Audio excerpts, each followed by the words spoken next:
नमस्कार दोस्तों, बहुत बहुत स्वागत है आप सभी का आपके अपने इस YouTube चैनल विधिटेरिया में। दोस्तों मैं हूं एडवोकेट मंजीत त्रिपाठी।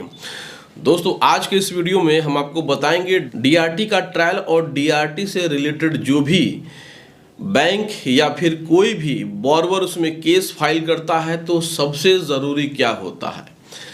दोस्तों देखिए, जब भी आप किसी बैंक से मॉर्गेज लोन लेते हैं, मॉर्गेज एग्रीमेंट बनता है, तभी बैंक या आप किसी भी प्रकार से अगर कोई परेशानी होती है तभी आप डेब्ट रिकवरी ट्रिब्यूनल में आप केस फाइल करते हैं। तो बैंक की तरफ से जब ओए यानी कि ओरिजिनल एप्लीकेशन फाइल किया जाता है तो ऐसे कंडीशन में जब बॉरोवर को समन्स आते हैं तो समन्स में उनको एक पूरी की पूरी बंडल आती है जिसमें ओए का पूरा डिस्क्रिप्शन लिखा होता है, डिटेल में लिखा होता है कि बैंक ने ओए में क्या लिखा है और क्या क्या चीज़ों की डिमांड करी है और कैसे कैसे एलिगेशंस आपके ऊपर लगाए हैं। लेकिन जब वो मोटी बंडल किताब की तरह आती है तो आप डर जाते हैं और ऐसे कंडीशन में आपको समझ में नहीं आता है कि आपको करना क्या है। हमारे ऐसे बहुत सारे केसेस हैं कि जिसमें बैंक ने हमारे क्लाइंटों को इस तरीके के ओए भेजा और समन्स आए, लेकिन उन्होंने लेट कर दिया अपना जवाब दाखिल करने में। तो आपको क्या करना है यही मैं आपको बताने की कोशिश कर रहा हूँ, क्योंकि आपके पास तो नॉलेज नहीं है, क्योंकि आपके पास तो इस प्रकार के डीआरटी का ज्ञान नहीं है। तो जब भी बैंक की तरफ से ओए के संबंध में आपको सिंपली तरीके से बता रहे कि जब भी बैंक की तरफ से ओए का समन्स डीआरटी आपको भेजे तो आपको तुरंत अपीयर होना है। और ऑब्जेक्शन एप्लीकेशन में कैसे आप खुद का बचाव कर सकते हैं। ऑब्जेक्शन एप्लीकेशन का मतलब होगा कि आप आपत्ति पत्र दाखिल कर रहे हैं बैंक के उस रवैये के कि बैंक ने बढ़ा चढ़ा करके आउटस्टैंडिंग का क्लेम किया हुआ है। मान लीजिए कि आपका 20 लाख का लोन था, लेकिन बैंक ने उस पर ब्याज और पेनल्टी लगा करके उसको 32 लाख बना दिया है, 35 लाख बना दिया है और आपने 20 लाख में से आपने 10 लाख भर भी दिया था। बैलेंस आपका केवल 10 लाख बचा था, लेकिन बार बार बैंक क्लेम कर रहा है कि आप तो उस 10 लाख को भूल जाइए। तो ऐसे कंडीशन में सबसे पहले तो आप अपना सबसे पहला जब ऑब्जेक्शन एप्लीकेशन फाइल करेंगे तो उसमें डिमांड करेंगे कि आपके मैटर में स्टेटस को प्रोवाइड की जाए। स्टेटस को प्रोवाइड होने से ये होगा कि बैंक को एक प्रकार से रोक दिया जाएगा कि वह आगे की लीगल एक्शन न ले। यानी कि अब आपका केस जब डीआरटी के समक्ष आ गया है, डीआरटी कोर्ट में हो गया है, तो आप एविडेंस प्रूफ करेंगे, खुद को प्रूफ करेंगे कि हम सही हैं और बैंक गलत है। जब भी बैंक आपके ऊपर केस फाइल करता है तो जो साबित करने की जो भार होता है, यानी कि साबित करने की जो लायबिलिटी होती है खुद को, तो वो आपके ऊपर होता है। तो ऐसे कंडीशन में बहुत सारे लोग यह गलतियां कर देते हैं कि वो ऐसे फाइल करने की कोशिश करने लगते हैं। वह दूसरी तरीके से कहते हैं कि सर हमको 13/2 गलत दिया गया, 13/4 समय पे नहीं दिया गया, हमको फ़ोन करके नहीं बताया गया कि हमारा अकाउंट एनपी है। ये सब चीज़ नहीं करना है शुरुआती दिनों में। आपको तो सबसे पहले तो एप्लीकेशन फाइल करना है ऑब्जेक्शन कि बैंक की तरफ से जो आउटस्टैंडिंग की डिमांड की गई है वो सरासर गलत है।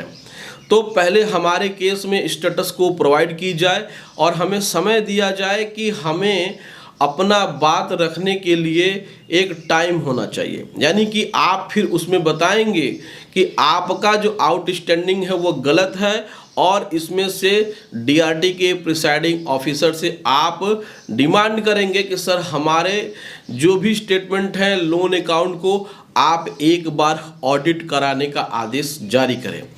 इससे ये फ़ायदा होगा कि बैंक की तरफ से जो स्टेटमेंट और जो आउटस्टैंडिंग जो कोर्ट में प्रोड्यूस की गई है वो सरासर गलत है और सरासर बेसलेस है।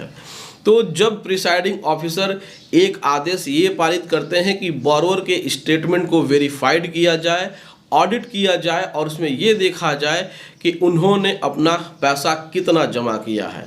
अगर सही तरीके से आपका अकाउंट ऑडिट हो गया और एक बार ऑडिट होने के बाद अगर वह प्रिसाइडिंग ऑफिसर के डेस्क पे पहुंच गया तो यकीन मानिए आप 70% केस जीत जाएंगे। लेकिन यही चीज़ें बहुत सारे लोगों को नहीं पता होती हैं, क्योंकि बहुत सारे लोगों को डीआरटी का प्रैक्टिस नहीं आता है। तो ऐसे कंडीशन में जब भी आपको डीआरटी के तरफ से ओए के संबंध में समन्स आए तो आपको डरना नहीं है। आपको सबसे पहला जो स्टेप लेना है वो है ऑब्जेक्शन एप्लीकेशन फाइल करना है, फिर उसमें स्टेटस को लगवाना है और उसके बाद आपको अपने अकाउंट का ऑडिट के लिए परमिशन मांगना है। अगर ये 3 चीज़ें आप कर लेते हैं तो यकीन मानिए केस का जो फैसला है वो आपके पक्ष में आएगा। 70% तो केस आप वहाँ जीत जाएंगे। और जैसे ही आप प्रूफ कर देंगे कि 20 लाख रुपए में से 10 लाख आपने भर दिए और बाकी का जो अमाउंट था वो कम था, लेकिन बैंक ने बढ़ा चढ़ा के आउटस्टैंडिंग 32 लाख बना दिया है, इसीलिए बैंक के इस क्लेम को तुरंत रिजेक्ट किया जाए और बाकी के पैसे जो बचे हुए हैं उसे भरने के लिए हमें एप्रोप्रिएट टाइम दिया जाए। तो ऐसे कंडीशन में इस तरीके से अगर आप अपना पॉइंट स्ट्रांगली डीआरटी के समक्ष रखते हैं तो यकीन मानिए जीत आपकी होगी। देखिए, बहुत सारे लोग ये सोचते हैं कि डीआरटी में सिर्फ बैंकों के ही तरफ से फैसले दिए जाते हैं, यानी कि उनके ही पक्ष में फैसला होता है। देखिए, डीआरटी का झुकाव हमेशा बैंक की तरफ इसलिए होता है कि सबसे पहले तो ये देखा जाता है कि जो पब्लिक मनी है उसको कैसे रिकवर कराया जाए। लेकिन अगर आपकी बात में दम है, आपके केस में दम है, तो यकीन मानिए यहाँ पे बैंक के ऊपर चार्ज लगता है, फाइन लगता है। और अगर प्रिसाइडिंग ऑफिसर चाह जाए तो बैंक के उस एथोराइज ऑफिसर के अगेंस्ट में आईपीसी की धारा 420, 419, 467, 68, 71 और 120 बी के तहत इस प्रकार के गंभीर धाराओं में क्रिमिनल केस फाइल करने का ऑर्डर भी दे सकते हैं। लेकिन यहाँ पर अगर आपका एडवोकेट अच्छा नहीं है, अगर आपका लिटिगेशन फाइल अच्छा नहीं है, तो ही आप केस हारते हैं। जब तक आपका ये एप्लीकेशन, ऑब्जेक्शन एप्लीकेशन स्ट्रांग नहीं होगा, तब तक आप केस नहीं जीत पाएंगे।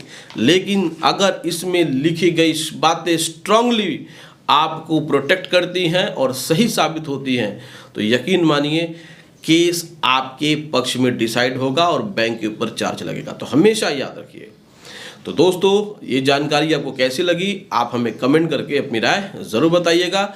अगर आपने भी बैंक से लोन लिया है, बैंक ने आपके खिलाफ केस किया है डीआरटी में, तो आपको अगर लीगल एडवाइस की ज़रूरत है तो आप स्क्रीन पे दिए हुए हमारे व्हाट्सएप नंबर पे संपर्क कर सकते हैं और घर बैठे ही लीगल एडवाइस ले सकते हैं। डीआरटी से रिलेटेड किसी भी प्रकार से कोई भी केस हो, कितना से पुराना केस हो, उसके लिए आप हमसे कांटेक्ट करिए।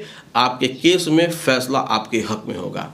तो दोस्तों, वीडियो अच्छी लगी हो तो वीडियो को लाइक ज़रूर करिए, इसे अपने दोस्तों और रिश्तेदारों में शेयर करिएगा और हमारे चैनल को सब्सक्राइब करके हमें सपोर्ट ज़रूर प्रदान करिएगा।